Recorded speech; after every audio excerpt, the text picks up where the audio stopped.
since I started this trend, I'm going to go ahead and go through it since I started this hidden superpowers video series, and we're going to be talking about the hidden superpowers of the Niflheim High Commander, also Noctis's rival, eternal rival, Ravus Nox Fluret. Now, there's actually the one superpower that was not highlighted until Gladiolus said something on the boat to Alticia. So could this also mean that he also is part some of his body's part Magitech, such as the legs and arms? Even though Ravus only lost an arm to the Ring of Lucii incident, the Magitech body gives him pretty much supernatural strength. Pretty much in this form, because he's not the demon yet, at this form, Ravus is pretty much the strongest human being character that isn't a Lucius Caelum in Final Fantasy 15.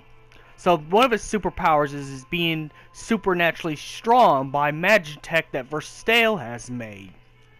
That's the number one superpower he has. Now that means Ravus would actually have a little bit more superpowers once Arden has fixed him up.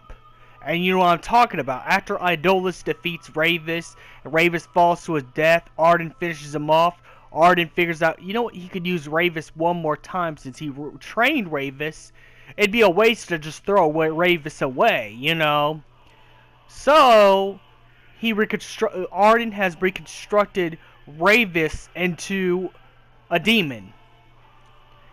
Now, the other superpower that Ravus has is that with Ravus, he surpassed Idolus in power. Because in this, he can keep parts of his human form in his demon form. As for when it was Idolus, Idolus couldn't change back to human unless Idolus has died.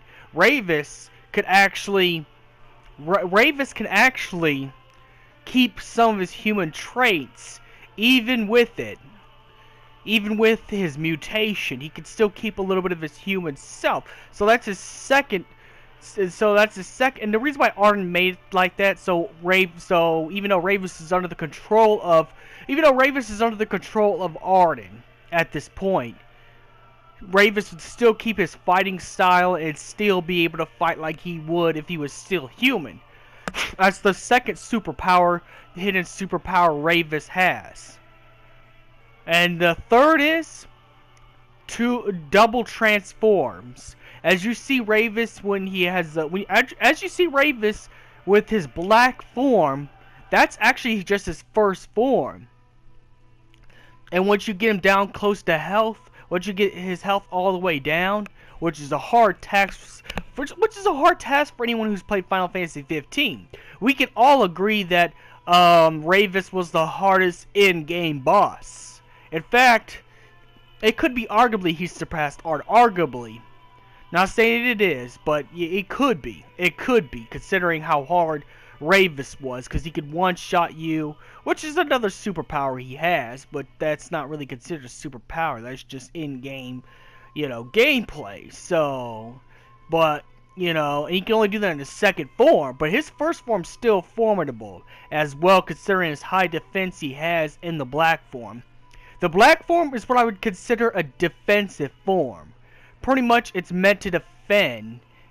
And then the purple form is his attack form. I don't know if anyone's played Final Fantasy VII where you go unlock Vincent Valentine, but do you remember the monster in Final Fantasy VII called the Lost Number? It was a plant thing that had two different heads, and both versions had different things. The blue version had the highest defense, so it's the strongest. And the red version had the highest attack but lowest defense. Well, it's kind of like this with Ravus. Ravus' black form is his defend form. That's his defend transformation. And then once you get him down to his purple form, this is his attack form.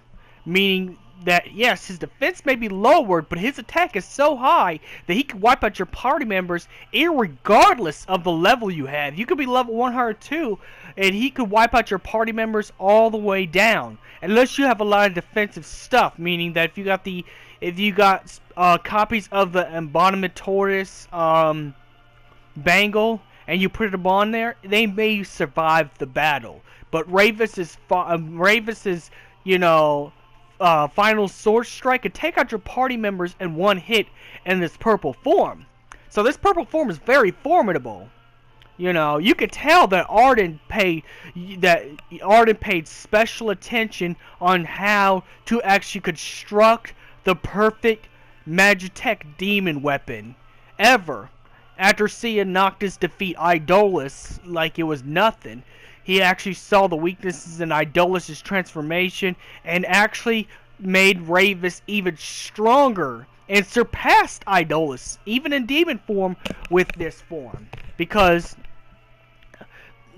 you know, he paid attention. So pretty much Ravus has a bigger moveset than Idolus does and is a lot stronger. Like I said, Arden has paid special attention to that battle. So he knew that he used Verstell's formula of a perfect Magitech weapon. Remember what I said before about Ravus being the perfected version of what Prompto is?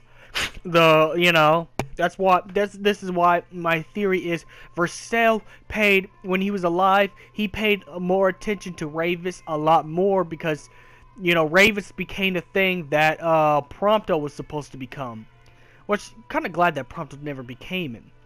You know, of course, this is when Ravus was still in his human form, but, you know, pretty much Verstell paid a lot of attention to Ravus' training and the experiments to make Ravus even stronger than ever. And even Verstell's got a thank you letter from Ravus for his new body, considering his new body can handle a lot more than his new body is pretty much of the power of a Lucius Caelian king at base power. But then add the demon, the demon Ravus could actually kill an ascended king. You know, the demon Ravus could actually kill an ascended king with this new strength. I mean, but at this time, Noctis would get stronger, of course.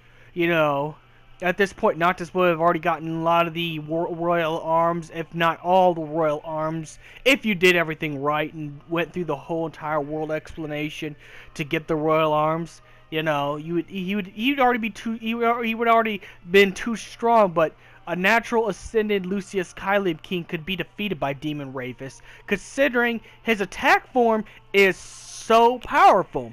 It could defeat an ascended Lucius Caelian king, because add only his regular strength, but also the demon form that Arden put in there. Like I said, Arden, even though Arden was the biggest douchebag in Final Fantasy ever, you gotta admit, Arden is actually very intelligent. He was actually very intelligent. Like I said, he made Ravus something way more powerful than even the Emperor of Niflheim could ever be.